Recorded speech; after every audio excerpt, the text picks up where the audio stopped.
24 জন যারা বড় বড় নেতা, পার্লামেন্ট সদস্য, এই মুরব্বীর কথা শোনার পরে কেউ প্রতিবাদ করে নাই, সবাই নিশ্চুপ। কি বুঝলেন এখান থেকে আপনি বলেন? একটা নিরপরাধ মানুষকে মেরে ফেলার জন্য সিদ্ধান্ত দেওয়া হচ্ছে, অথচ একটা লোক কথা বলছে না। 1500 বছর আগে শুধু এরকম হয়েছিল, 1500 বছর পরে এখন পৃথিবীতে এরকম হয় না।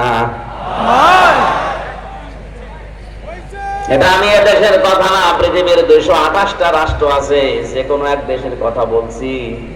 এমনও দেশ আছে বিনা কারণে একজন মানুষকে মেরে ফেলার সিদ্ধান্ত নেওয়া হচ্ছে, অথচ তামাম দেশের মানুষ সব নিশ্চুপ, কিছু বলে না। আপনি আবার ঠিক বলে এই দেশের নাম মনে করি। আমি বলছি কোন দেশের নাম আমি নিজেও জানি না। বলেন তো, 24 জন মানুষ নিরপরাধ মানুষকে মেরে ফেলার জন্য একজন সিদ্ধান্ত দিল, আর সব নিশ্চুপ। এরা কি মানুষ না জানোয়ার? সবই তো মানুষের সুরত নিয়ে আছে, একটাও কথা বলে না। আমারও মনে হয় মাঝে মাঝে পৃথিবীটা কেমন যেন হয়ে গেল, বিনা কারণে একজনকে বিপদে ফেলে দেয়, বিনা কারণে একজনের জীবন নাশ হয়ে যায়, গুম হয়ে যায়, আর সারা দেশের মানুষ হা করে তাকিয়ে কিচ্ছু বলে না। বিশ্বনবীকে হত্যার জন্য আবু জেহেল সর্বশেষ ঘোষণা দিল 100 লাল ওট দেওয়া হবে। ওই জায়গা থেকে দাঁড়িয়েছে একজন, তার নাম ওমর।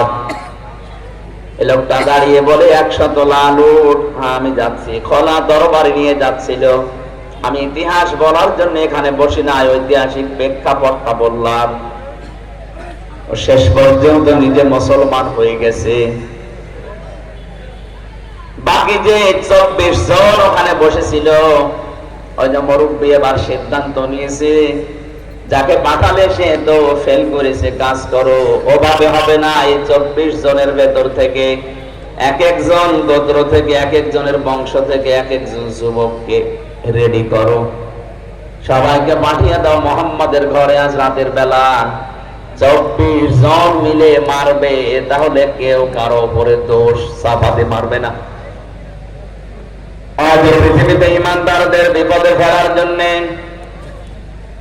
শয়তানের স্বরূপ নিয়ে অনেকে বিভিন্ন জায়গায় বসে বসে ধোঁকা দিয়ে বোকা বানিয়ে অনেক আলেমকে জেলখানায় পর্যন্ত পাঠাচ্ছে।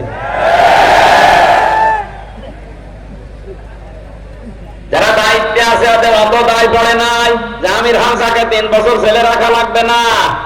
এর মতো কিছু মৌলবী বিশাল চোপ্পা গায়ে দিয়ে যে কানের কাছে মুখ নিয়ে বলে, আর কত আটকে রাখতে পারেন না। বেশি বলে ফেললাম।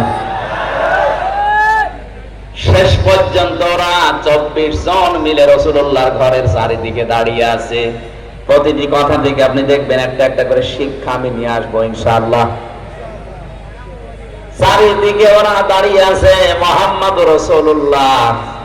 জিবরাইল এসে বলে, হে রাসূল, আপনার চারিদিকে ওরা দাঁড়িয়ে আছে খোলা দরবারে নিয়ে, আপনি ওঠেন, সূরা ইয়াসিনের কয়েকটা আয়াত তেলাওয়াত করে এক মুষ্টি বালু হাতে নেন, সামনের দিকে শুধু ফিকে মারেন, বাকি যা করার আল্লাহর কুদরত করবে। নবীজি সূরা ইয়াসিনের আয়াত তেলাওয়াত করলেন, ইন্না জাআলনা ফি আমানাতিহিম আগলালান ফাহিয়া ইলাল আদকানি ফাহুম মুকমাহুন ওয়া জাআলনা মিন বাইনি আইদিহিম সাদ্দাও ওয়া মিন খালফিহিম সাদ্দান ফাআগশাইনাহুম ফাহুম লা ইউবসিরুন। বলেন আল্লাহু আকবার। শুধু সামনের দিকে ফিকে মেরেছিলেন, চারিদিকে কাফেরদের চোখে পৌঁছিয়ে দিয়েছে আমার আল্লাহর কুদরত। ওই আল্লাহর কুদরত এখনো দুনিয়ায় আছে না নেই? নবীজি নিজের জামাই হযরতে আলীকে ডাক দিলেন, বললেন, এই যে টোপলা বাঁধা আছে ছোট ছোট করে, যারা আমাকে হত্যার জন্য এসেছে, ওদের এই টোপলা গুলো আমানত। আমি যদি এখন এগুলো নিয়ে পালিয়ে যাই, তাহলে আমার আলামিন নামের কলঙ্ক হবে। কোন নামের? আরো জোরে। ওরা আমাকে আলামিন নাম দিয়েছে, আর সাদিক নাম দিয়েছে। এখন যদি এগুলো নিয়ে আমি পালিয়ে চলে যাই রাতের আধারে, আমার আলামিন নামের কলঙ্ক হয়ে যাবে। সুতরাং তুমি আমার বিছানার উপরে আমার চাদর গায়ে দিয়ে মোড়া দিয়ে শুয়ে পড়ো, বাকি যা করার আমি তোমারে বলি।